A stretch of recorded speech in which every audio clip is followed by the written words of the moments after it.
Hey there. If you're a freelance editor or animator, you've probably wondered why some people seem to effortlessly land these amazing, high-paying clients, while you might be struggling just to justify your rates. Well, this explainer is made exactly for you. Today, we're unpacking a massive hidden advantage behind freelance video work. By the time we wrap up here, you're going to see your craft through a completely different lens. It's really not just a technical skill, it is a profound business advantage. Let's get into it. So let's start with a really fundamental question. What do clients actually want? It's incredibly easy to fall into the trap of believing that someone is hiring you purely for your software skills. You might think they're buying your ability to navigate some complex timeline or your deep knowledge of the absolute latest plugins. But I really want to challenge that false premise right out of the gate. They are not buying your software skills. The software, it's honestly just the vehicle. Look, clients honestly don't care about your timeline organization or those slick transitions just for the sake of it. What they're actually buying is retention, clarity, polish, speed, and trust. The real hidden advantage in this industry is that winning freelancers stop selling edits. Instead, they start selling these very specific, measurable human outcomes. A great edit can make a brand feel sharper, it can make an offer feel way more convincing, and it makes a creator feel so much more professional. When you shift your mindset from selling technical maneuvers to selling real outcomes, your entire business changes. So here's our roadmap for this explainer. We're going to cover 1. Selling outcomes, not edits. 2. The art of attention design. 3. The 3 invisible forces. 4. The translator mental model. 5. How workflow protects your meaning. And 6. The ultimate confidence shift. All right, let's dive right into part 1. Selling outcomes, not edits. Okay, so here is our first major paradigm shift. We have got to move away from the purely technical surface area of the craft. See, the beginner mindset believes, my job is making it pretty. It's this mistaken idea that your main task is just trimming out the bad parts and slapping on some cool effects.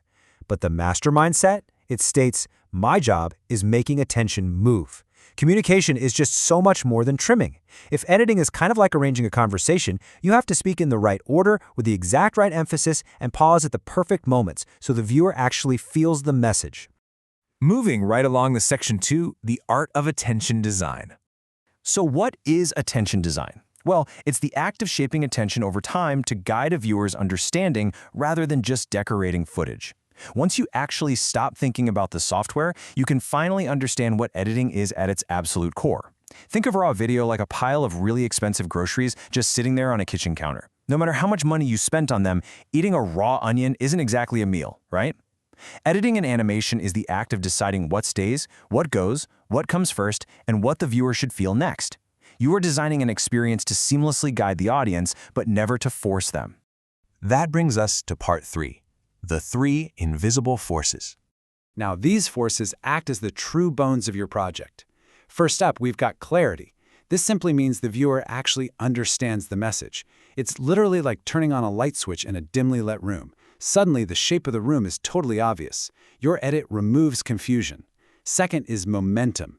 This means the viewer keeps moving through the content without getting bored. Think of rolling a ball downhill, where gravity just effortlessly helps it along. In practice, this means pacing that holds attention and avoids any drag. And finally, credibility. The viewer actually believes the message. It's like walking into a remarkably clean, well-organized cafe. Before you even taste the coffee, you already trust the establishment. Your edit signals that exact same care, structure, and professional competence. Okay, next up is section 4, the translator mental model.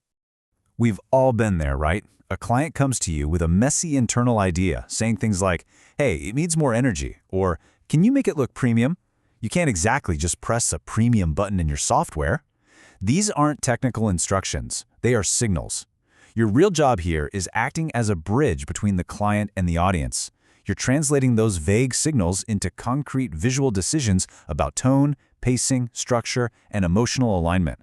You're basically the translator at a high-stakes meeting speaking 2 completely different languages, carefully preserving the meaning so the other side understands it perfectly. And this translation happens in 3 distinct steps: the client goal, viewer attention, and delivered meaning. Think of this entire system just like a relay race. The runner holding the baton has absolutely no value if the handoff fails, right? Your job as the freelance editor is the vital handoff of the message between the client's idea and the audience. The baton is the message itself. Once you realize this, you stop asking, what effect should I use? And you start asking, what does the viewer need to feel next? Let's shift gears a bit to Section 5. Workflow protects your meaning. A lot of folks think workflow is just about organizing your files or saving time. But honestly, it actually protects meaning across 4 hidden layers: intent, material, structure, and feedback. Intent prevents you from solving the wrong problem. Material determines what's actually possible with the footage you have. Structure controls the clarity in the flow. And feedback tells you if the meaning actually landed. If these layers get mismatched, your project becomes incredibly fragile. Your workflow is the structure that keeps the bridge connecting the client and the viewer from just collapsing halfway across. A strong workflow literally protects the meaning of the video. So, how do we handle one of the most common client requests of all time, asking for more polish?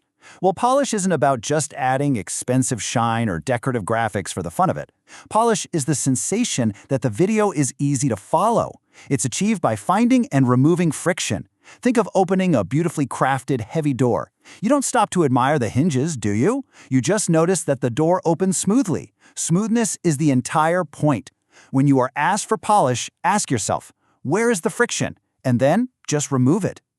And that leads us to our final section, number 6, the ultimate confidence shift. This brings us to your final transformation from a technical operator into a true systems thinker. Now, a strong project doesn't mean nothing ever changes. Strong projects have clearly defined goals. They treat vague client requests as signals to be decoded, and they view revisions as vital information, not a personal rejection. A good project is one where changes can happen without causing total chaos. Think about a massive suspension bridge. It is explicitly designed to sway a little bit in the wind. That movement isn't a flaw. It's exactly how the structure absorbs pressure and stays safe. Treating feedback as part of the system creates that exact same stability for your business.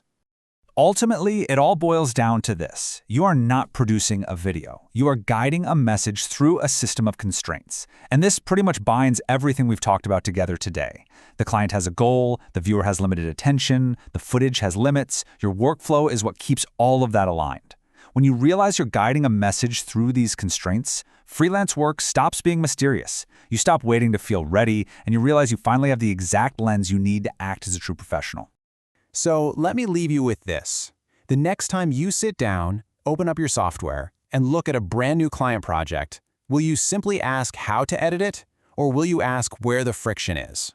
Apply this systems thinking to your very next client. Stop selling edits, start shaping attention, and just watch how your freelance business transforms. Thank you so much for joining me for this explainer, and I'll catch you on the next one.